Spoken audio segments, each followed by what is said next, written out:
All right, so on the other line, we have Linda Burwell from the Cardston Elementary School.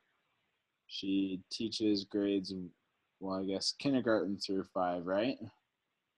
Grade 1 through 5. 1 through 5. Kindergarten doesn't come to music class. She teaches Nope. music, and so we're going to ask her how education has, or technology has played a part in her teaching education. So in the music classroom, what do you use technology-wise to teach the students? Well, music is a great component of it is performance-based. So there are a lot of things that I see other teachers using in the school that I would like to learn to use, but we just don't have a place to use it in the music classroom. But what we do use, I use a lot of computer with the Smartboard, interactive Smartboard in the classroom with the kids. We have used iPads, and they use their own computers as well for music games and GarageBand and creating music and different things. But yeah, mostly in the classroom for my teaching, it's the computer and the Smartboard. Okay, sweet. A lot of teachers and a lot of new research for education and technology collaboration has talked about using social media like Facebook and Twitter. Do you use Facebook in your classroom? Well, I don't in the classroom. I have a Facebook group with some of the choir parents and other different choirs of parents, and I can communicate with them. I kind of shy away from using it with children because I think sometimes, well, even adults can say and do things on social media that they probably would hesitate to do if they were face to face with the group that they're speaking to. So I kind of hesitate if a child were to say something out of line. You know, it could have impact on the whole class, and parents could be upset, you know, if it was really out of line. And I don't know, I just haven't dared use that in the elementary classroom anyways. Okay. If something were to happen, let's say a student wrote something inappropriate, who would be held first responsible for that? Well, I think the child would be held responsible. Not ultimately, but I think in addition to that, if I've created the site or the group and open it up to them and ask them to use it, I think I would be responsible. Of course, you'd set parameters before you opened it up to them, but the fact still remains, when something's been seen, you can't unsee it, or when something's been written, you can't take it back if other people have been impacted by it. Okay. So even if you have rules and a student breaks those rules and writes something on this social media page, you as a professional, as a teacher, could still be in trouble for it?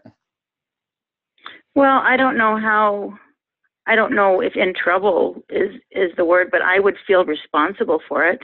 You know, if I had opened it up to the class to use, I think I would be responsible for it, for the fact that it was out there anyways, not responsible in the sense for his words, but I would be responsible for the whole class being impacted by what one child wrote.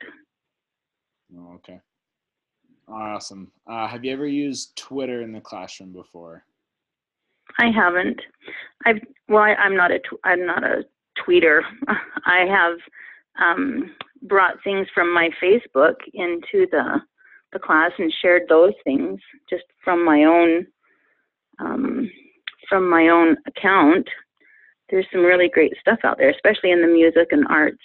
You know, there's wonderful things that you can share with these children, and I have brought some of my things that I found on Facebook, or things people have shared with me, colleagues and music teachers in other schools. I've shared that with my children. Okay, sweet. All right, last question just to finish up. Thanks for your time. Mm-hmm. You said you do use GarageBand and interactive Smartboard. Have you seen a difference in using that technology from before when you were teaching and you didn't have those different forms of technology? Oh, huge, huge. The kids are focused on one thing, instead of their own individual books, they're all focused up on the Smartboard. I can watch their eyes while they're following along with what's going on the Smartboard. It's a novel thing. It's interactive, so they're more engaged. They just are. It's easy to have them follow me, like when I'm pointing to things, or when the children are pointing to things on the Smartboard or manipulating things. It's kind of like having, like when we were back doing books, if I could sit there and point on each child's book to where we're at and what we were doing, it's kind of like that, only there's one big book up there on the Smartboard, and so they can follow with us. But yeah, it's amazing. I've taken a lot of my performance books, like recorder books, and put them up on the board, on the Smartboard, and I can't believe what a difference it is with the kids following and being motivated to share their work on the Smartboard. The other thing I'm talking about sharing their work is it's just simple to use a scanner and scan their work that they want to share with the class, their creations, and put it up on the Smartboard after you scan it. So it's a quick way to share what they've done, and they can use the Smartboard to explain to the class what they're seeing up there. So that's, yeah, it's made a lot of difference for me. Cool. Well, thank you. I appreciate you taking the time to answer some questions. You're so welcome. It was fun. All right. Well, maybe we'll do this again sometime. All right. Thanks. Thank you. Yeah. Bye-bye.